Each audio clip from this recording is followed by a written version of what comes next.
Fala, filhotes, vocês estão vivos? No vídeo de agora nós vamos falar um pouquinho sobre Platão, a sua obra República, mais precisamente sobre o Anel de Giges dentro da República de Platão. Bora lá?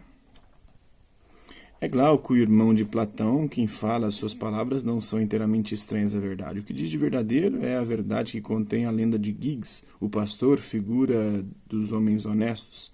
Veja sua história, ele, homem pacífico como rebanho que conduz à pastagem, fiel e pontual, servidor de seu senhor, o rei da Lídia, comete as piores injustiças, os crimes mais odiosos, por causa de um acontecimento acidental, a descoberta de um anel maravilhoso que o torna invisível. As peripécias da descoberta, o tremor de terra, o cavalo de bronze, o cadáver gigantesco, a experiência das virtudes do anel, por mais surpreendentes e dramáticas que sejam, não constituem a verdadeira tragédia que se trama e se desenvolve com a rapidez de uma torrente devastadora. Que cada um de nós saiba que não pode responder por si, desde que, tendo descoberto em si a potência, permite-se o primeiro início de seu exercício. O domínio de si não é essencialmente o bom exercício da potência, nem o poder de deter a potência uma vez desencadeada. Consiste em não se permitir aquilo de que não se pode prever as consequências nem saber onde nos conduzirá. Mas Glauco extrai desta verdade uma conclusão falsa. Tomando ao pé da letra a história do anel, conclui que ninguém praticaria a justiça se fosse, como Glauco, invisível.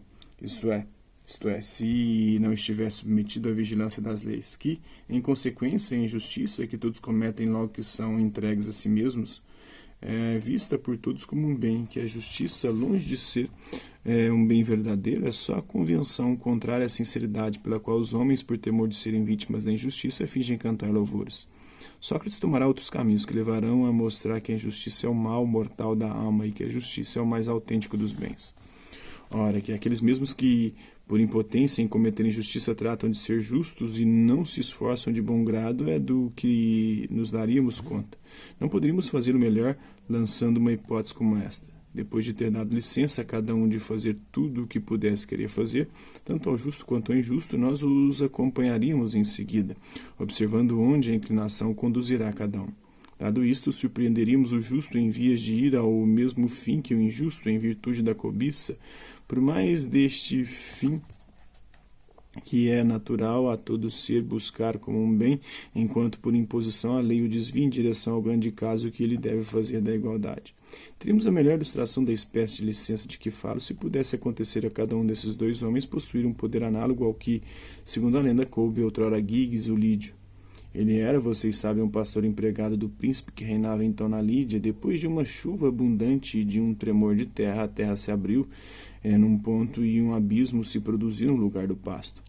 Vendo isto, cheio de surpresa, desceu ao abismo e, entre outras maravilhas, como nos contos, percebeu aí um cavalo de bronze oco com janelas que lhe permitiram, inclinando-se para o interior, ver que aí se achava um cadáver. Era evidentemente de um tamanho que sobrepujava o de um homem e sem mais nada com ele do que um anel de ouro na mão. Tendo retirado o anel, voltou à superfície. Ora, na época da reunião costumeira dos pastores, para apacentar ao rei um relato no que se refere aos rebanhos, ele chegou usando o anel em questão. Mas, uma vez estando com os outros, aconteceu-lhe de girar em direção de si, por acaso, o engaste do anel dentro da sua mão. Ora, tão logo aconteceu isso, ele se tornou invisível para os que estavam sentados ao seu lado, que se puseram a falar dele como de alguém que tivesse ido embora. Surpreso com isso e tendo recomeçado a tatear discretamente o anel, voltou o engaste para fora e, uma vez que girou, tornou-se visível novamente. Tendo refletido em seguida sobre isso, põe à prova a propriedade do anel e os resultados respondem à sua expectativa. Quando gira para dentro do engaste, torna-se invisível e visível quando gira para fora. Depois de ter assim reconhecido que o efeito era infalível, introduz-se na delegação que vai até o rei e, uma vez chegado ao palácio, seduz a esposa deste, depois, com a cumplicidade desta, ataca o rei, mata-o e se aposta do poder. Dito isso, suponhamos que acha dois anéis deste gênero, que um, o justo põe no dedo e o outro, o injusto, o põe. Pode-se crer que não se encontraria um só homem com um coração de suficiente boa têmpera para permanecer na justiça, de ter a coragem de se manter à distância do que pertence a outro e não se apossar disso, quando lhe é possível tomar com segurança no mercado tudo o que lhe agradasse, penetrando nas casas, ter comércio com quem lhe agradasse, matar, tanto quanto libertar das cadeias quem lhe agradasse, em suma, fazer tudo como um Deus na condição humana. Ora, conduzindo-se deste modo, este justo não faria nada que o distinguisse do outro, mas seria para o mesmo objetivo que ambos caminhariam. E seguramente existe, poderia dizer, séria razão em pensar que ninguém é justo de bom grado, mas por imposição.